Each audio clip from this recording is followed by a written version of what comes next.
अकबर बादशाह के जमाने में, अकबर बादशाह का नाम सुना होगा आप लोगों ने। अकबर बादशाह ये हिंदू हमारे है ना, इसको बड़ा लाइक करते हैं अकबर बादशाह को। क्यों मालूम है? वो भी तो मुसलमान था। औरंगजेब को हिंदू लाइक नहीं करते, हजरत औरंगजेब को गाली देते हैं, लेकिन अकबर बादशाह की तारीफ जरूर करते हैं। वजह क्या? वजह ये है कि अकबर बादशाह अय्याश था और हजरत औरंगजेब ये अल्लाह के वली थे और मुजद्दिद थे। इन्होंने दीन को बचाया, हजरत औरंगजेब ने दीन को बचाया था।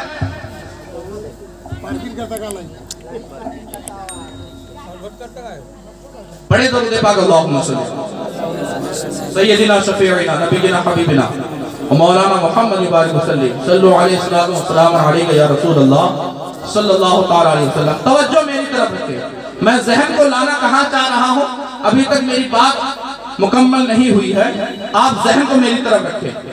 अकबर बादशाह को हिंदू लायक करते हैं, उसकी वजह ये है कि ये अकबर बादशाह अपने दरबार में हर मजहब को लेकर चला था, हर मजहब को मिला लिया था। और अकबर बादशाह के जमाने में कुछ मौलवी हजरात जो दौलत खोर थे, दौलत के नशे में ईमान का सौदा किया, उन्होंने अकबर बादशाह को एक प्लान दिया, एक दिमाग दिया, आइडिया दिया कि बादशाह सलामत, कोई भी दीन 1000 साल से ऊपर नहीं जाता। सुनेंगे, तारीख की बात बता रहा हूं, कोई भी दीन 1000 साल के ऊपर नहीं गया। 1000 साल के बाद हर दीन में कुछ ना कुछ चेंजिंग हुई है, बदलाव हुआ है। तो आज इस दीन को 1000 मुकम्मल हो चुका है, इसीलिए अब जरूरी है इस दीन में भी बदलाव हो जाए।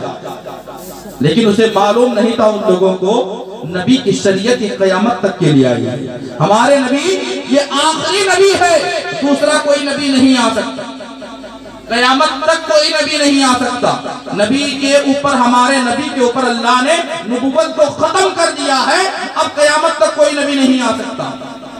तो इस कुछ उलमा के, उस जमाने के उलमा सू, इनकी प्लानिंग पर अकबर बादशाह ने एक दीन कायम किया, जिस दीन का नाम रखा दीने इलाही, दीने इलाही। और तो मालूम है अकबर बादशाह मूर्ति का पूजा भी करता था और नमाज भी पढ़ता था, हिंदुओं के रस्मो रिवाज में शरीक भी होता था और यहूद और नसारा के रस्मो रिवाज को भी अपना, यानी हर दीन को मुकम्मल तौर पर मिक्स कर दिया था। और मिक्स करने के बाद उसने अपने दीन का नाम रखा था दीने इलाही, दीने इलाही नाम रखा था। ये बहुत बड़ा जुल्म है कि नहीं है दीन पर? दीन पर बहुत बड़ा जुल्म है। हमारे नबी की शरीयत क़यामत तक के लिए आई है, न नबी की शरीयत बदल सकती है, न कुरान बदल सकता है, न नबी का फरमान बदल सकता है, और न ही हमारे नबी के फरमान के मुताबिक रहमान की कोई बात झूठी हो सकती।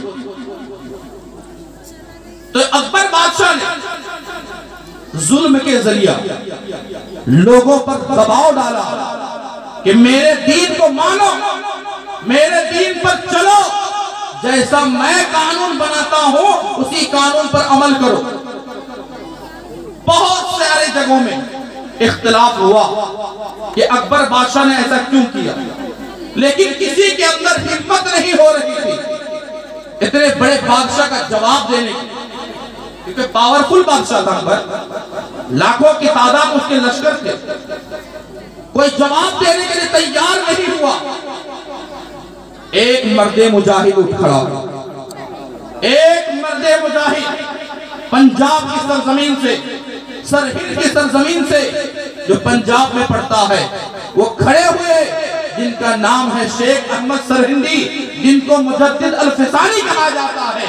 हजरत मुजद्दिद अल-फिसानी ये सब पंजाब की सरजमीन से खड़े हो गए और उन्होंने कहा, अकबर बादशाह नबी की शरीयत के साथ छेड़खानी करते हो, तुम्हें शर्म नहीं आती है? अपने आप को मुसलमान कहकर नबी की शरीयत के साथ में खिलवाड़ कर रहे हो।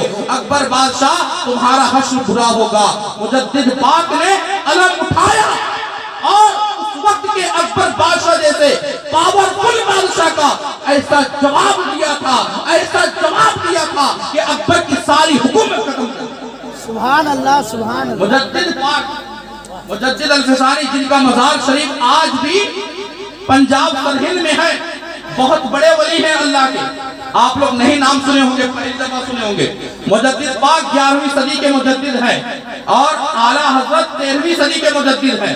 ये 11वीं सदी के मुजद्दिद पाक इमाम हजरत शेख अहमद सरहिंदी ने अकबर बादशाह का जवाब दिया था। मालूम है, अकबर बादशाह इनको बदलने के लिए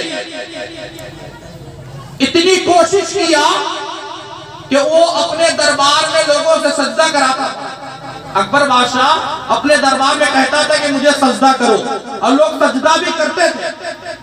मुजद्दिद पाक पर इतना जुल्म करना चाहा कि मुजद्दिद पाक के सर को अपने दरबार में झुकाना चाहा।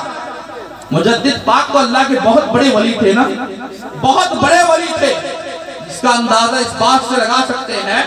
मुजद्दिद पाक के बेटे का नाम है ख्वाजा मासूम। ख्वाजा मासूम जब इंतकाल किए तो उनके जनाजे में इतने फरिश्ते आए थे कि जमीन पर कदम रखने की जगह नहीं। जब उनके बेटे के जनाजे का ही आलम है तो मुजद्दिद पाक के जनाजे का क्या आलम है। मुजद्दिद पाक इतने बड़े वली थे कि उनकी ज़ियारत के लिए मक्का से खाने काबा उठकर पंजाब आ गए।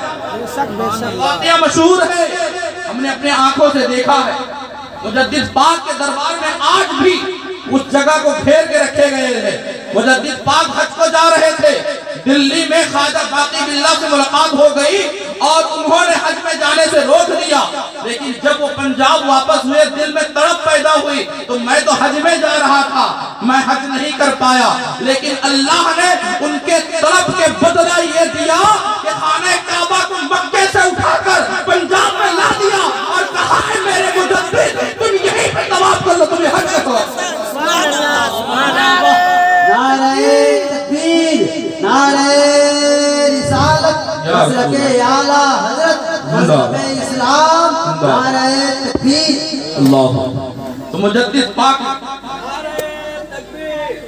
नारे रिसालत, मसलके आला हजरत, इश्क मोहब्बत, इश्क मोहब्बत, फैज़ाने हुजूर मुजाहिदे मिल्लत, नारे तकबीर, नारे या रसूल अल्लाह। तो उस मुजद्दिद पाक को अकबर बादशाह अपने दरबार में झुकाने के लिए मुजद्दिद पाक से कहा था कि तुमको मेरे दरबार में आना होगा तो सर को झुका कर आना होगा, और आने के बाद मुझे सजदा करना पड़ेगा। मुजद्दिद पाक ने जवाब दिया था, अकबर ये सर खुदा के सामने झुक चुका है, ये सर खुदा के सामने झुक गया, और जो सर खुदा के सामने झुके किसी बंदे के सामने नहीं।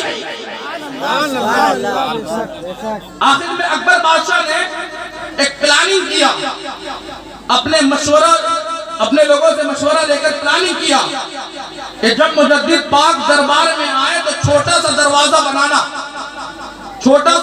बनाना ताकि वो मुजद्दिद पाक जब दरवाजे में झुकेंगे तो सर को झुकाकर झुकेंगे। अकबर ने ये प्लानिंग किया कि मुजद्दिद पाक को अपने दरबार में सर को झुकाता हुआ देखना चाहता है।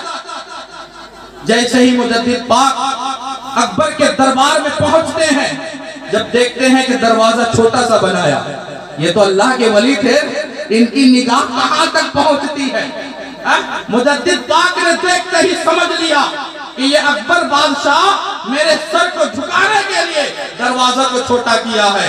तो मुजद्दिद पाक ने भी अकबर की तजलील के लिए, उसकी तहकीक के लिए, उसका मजाक उड़ाने के लिए मुजद्दिद पाक ने सर को नहीं झुकाया बल्कि अपने पैर को पहले दाखिल किया। जैसे ही मुजद्दिद पाक दरवाजे के अंदर पैर को दाखिल करते हैं, अकबर पुकार उठता है कि ये कोई मामूली बंदा नहीं है बल्कि ये अल्लाह का वली है, इसके सर में सुभान अल्लाह। अकबर ने भी मुजद्दिद पाक को मान, ये उनकी करामत है। प्यारे मुसलमानों, उस वक्त अकबर के जुल्म को किसी ने तोड़ा था तो वो थे मुजद्दिद आजम, इसी तरह चलते आए। जब हिंदुस्तान में अंग्रेजों की हुकूमत थी। ये आज हिंदुस्तान के हिंदू ये सोचते हैं ना कि आजादी इन्होंने दिलाई है, हरगिज नहीं। अगर हिंदुस्तान को किसी ने आजादी दिलाई है वो है मुसलमान। मुसलमानों ने आजादी दिलाई है। आज भी दिल्ली के इंडिया गेट पर लिखा हुआ है कि इस देश के लिए सबसे ज्यादा खून अगर किसी ने बहाया है वो है मुसलमान। और आज भी बता रहा है दिल्ली का गेट। प्यारे मुसलमान, जब 1857 में जंगे आजादी की पहली लड़ाई लड़ी गई थी तो उस वक्त अंग्रेजों का जवाब बहुत से उलमा ने दिया था, लेकिन जिस आलिम दीन का नाम निखर कर सामने आता है उनका नाम है अल्लामा फजल हक खैराबादी। अल्लामा फजल हक खैराबादी। उस वक्त अंग्रेजों ने अल्लामा फजल हक खैराबादी को हक बोलने की वजह से, उनके जिहाद की वजह से तरह तरह की सजा दी, लेकिन कभी भी उन्होंने अपने मौक़िफ़ से इन्हिराफ नहीं किया है, कभी भी अपनी बात से पीछे नहीं हटे। लोगों ने कहा हुजूर आप बात को छोड़ दें, आप क्यों अकेले लड़ रहे हैं? तो हज़रत अल्लामा फजल हक खैराबादी ने जवाब दिया था, ये मेरे अकेले की बात नहीं है, ये मेरे अकेले की बात नहीं है, बल्कि पूरी कौम की बात है। पूरी कौम के ये इज्जत इसमें मेरे हाथ में है। अगर आज मैं सर को झुका लिया तो कल मेरी कौम कभी भी सर को उठा नहीं सकती। इसीलिए अल्लामा फजल हक खैराबादी ने जेल में अपनी जिंदगी को गुजारी, मुकम्मल जिंदगी जेल में गुजारी। अंडमान जेल में उनको सजा मिली और वहीं पर वो शहीद हुए। आज भी उनकी तारीख याद की जाती है। हर दौर में उठे हैं यजीदी फितने, हर दौर में शब्बीर जन्म लिया है। कत्ले हुसैन असली में मर गए यजीद है, इस्लाम जिंदा होता है हर करबला।